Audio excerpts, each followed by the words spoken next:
오늘의 말씀 사사기 21장 13절에서 25절까지 말씀입니다. 그리고 나서 온 회중은 림몬 바위에 숨어서 사는 베냐민 자손에게 사람을 보내어 그들과 화친을 선언한다는 말을 전하였다. 그때 베냐민 자손이 돌아오니 이스라엘 사람들은 길리앗의 야베스의 여자들 가운데서 살려둔 여자들을 그들과 결혼시켰다. 그러나 여자의 수가 모자랐다. 주님께서 이스라엘 지파들 가운데서 한 지파가 비어 틈이 생기게 하셨으므로 이스라엘 백성은 베냐민 지파가 딱하다는 생각이 들었다. 그때 회중의 장로들이 걱정하였다. 베냐민 지파 가운데서 여자들이 다 죽었으니 이제 우리가 어떻게 하여야 살아남은 남자들에게 아내를 짝지어 줄 수 있겠습니까? 그들이 또 말하였다. 베냐민 지파에서 살아남은 남자들에게도 유산이 있어야 이스라엘 가운데에서 한 지파가 없어지지 않을 것입니다. 그러나 이미 이스라엘 자손이 자기 딸을 베냐민 사람과 결혼시키는 사람은 누구든지 저주를 받을 것이라고 맹세하였으니 우리는 아무도 우리의 딸들을 그들과 결혼시킬 수 없습니다. 그래서 그들은 한 묘안을 생각해냈다. 그렇다.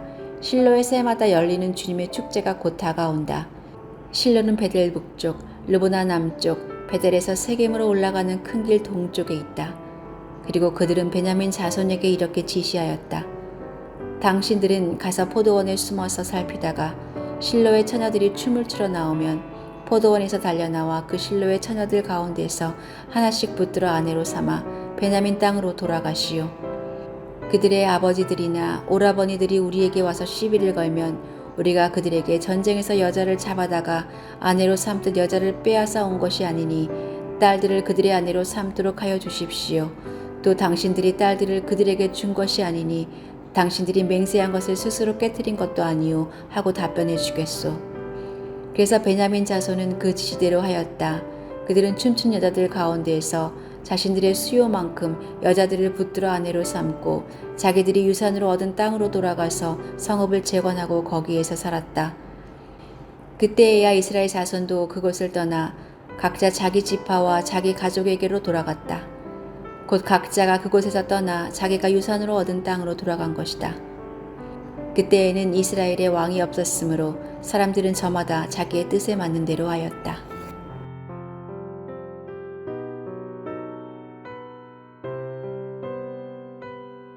예수님이 그렇게도 비판하셨던 바리새인들의 행동, 유대인들의 외식적인 신앙생활의 배경에는 장로들의 유전이라고 하는 율법을 지키는 일에 대한 세부 사항들이 들어 있습니다. 그러나 이것은 하나님의 뜻도 성경에 기록된 조문도 아니라 사람들이 자기 소견으로 이렇게 하는 것이 좋겠다라고 결정해서 만들어 놓은 것입니다.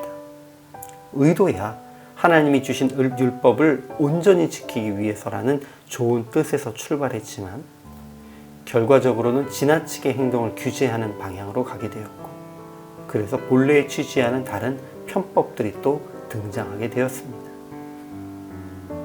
오늘 장로들이 어떻게 편법을 만들어 갔는지에 대한 예가 본문 속에 등장하고 있습니다.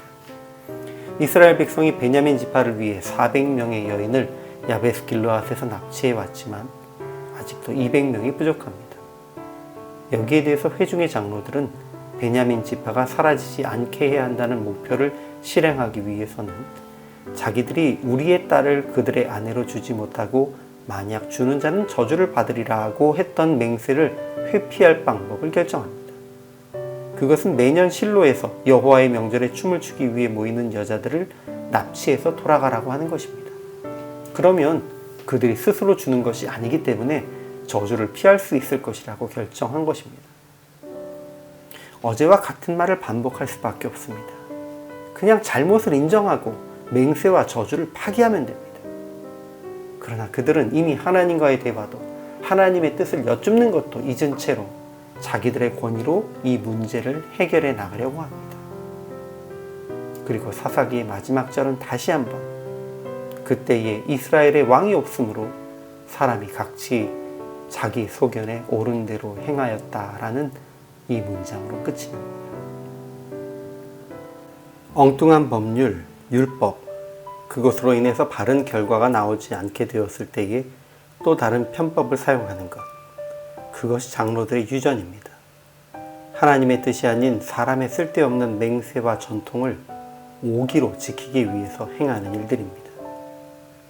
오늘 본문에 기록된 장로들의 결정이 바로 그런 일들의 시작일 것입니다. 우리는 언제나 하나님의 뜻을 구하고 하나님의 방법으로 문제를 해결해 나가기 위해 노력해야 합니다. 잘못된 법조항을 고치기 위해 또 다른 개정안이 나오고 거기에 사람의 의도가 더해진 또 다른 개정안이 나오면서 법률안 자체가 의미 없는 누더기가 되는 것과 같이 교회 안에 사람의 생각으로 규정만 더해가는 것은 의미가 없는 일입니다. 우리가 스스로 무엇인가 하려는 생각, 무엇인가 되려고 하는 생각을 내려놓고 예수님께서 우리에게 말씀하셨듯이 하나님을 사랑하고 이웃을 사랑하는 큰 원칙을 가지고 실천하는 삶을 살아간다면 더 이상 다른 규정이나 결정들은 필요 없을 것입니다. 그리고 그때 우리가 바로 하나님을 우리 왕으로 모시고 사는 삶을 살게 될 것입니다. 여러분 모두의 삶 속에 주께서 왕이 되시고 우리가 오직 주님의 뜻대로 결정하며 살아갈 수 있게 되기를 축원합니다.